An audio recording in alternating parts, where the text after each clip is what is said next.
नमस्कार मैत्रिणींनो, पित्रांच्या पानामध्ये सर्व गोष्टींसोबत आवश्यक असणारा उडीद वडा, अतिशय सोपी, हलकी आणि न सोडा घालता एकदम क्रिस्पी आणि खुटखुटीत होणारा हा वडा, याची रेसिपी मी तुम्हाला सांगते.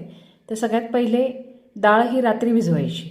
त्याच्यामध्ये जर मी 250 ग्रॅम डाळ घेतली, त्याच्यामध्ये 2 चमचे हरभऱ्याची डाळ आणि 2 चमचे तांदूळ.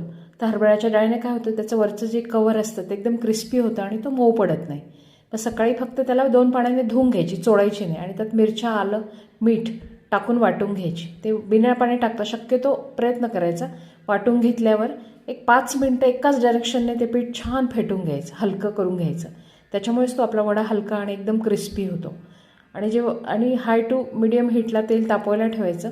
तेल तापलं की गॅस कमी करायचा आणि मग बोटावर, म्हणजे हातात गोळा घ्यायचा पिठाचा, बोटाने थोडंसं मोठा करायचं, नाही हाताने छिद्र पाडून असा तो वडा तेलामध्ये सोडायचा. अतिशय सोपी पद्धत आहे. चाळणी नको, फडकं नको, काहीच नको.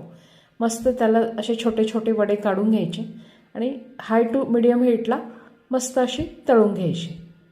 हा वडा एकदम हलका पण होतो, सच्छिद्र पण होतो आणि वरचं जे कव्हर असतं ते एकदम असं क्रिस्पी आणि क्रंची राहतं हरभऱ्याच्या डाळीमुळे.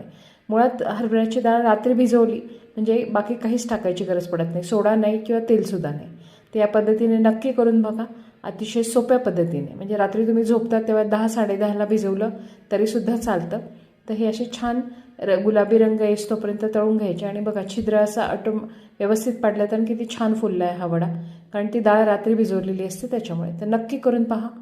छान अशी गुलाबीसर रंगावर तळायची. आणि बघा, रंग पण तुम्ही बघताय, त्याचं वरचं क्रस्ट पण तुम्ही बघताय आणि त्याचा आवाज पण बघा तुम्ही, की छान असा येतो. ते पित्र घालायचे होते म्हणून मी त्याला तोडलं नाही, तर तुम्हाला तोडूनही दाखवलं असतं. तर एन्जॉय.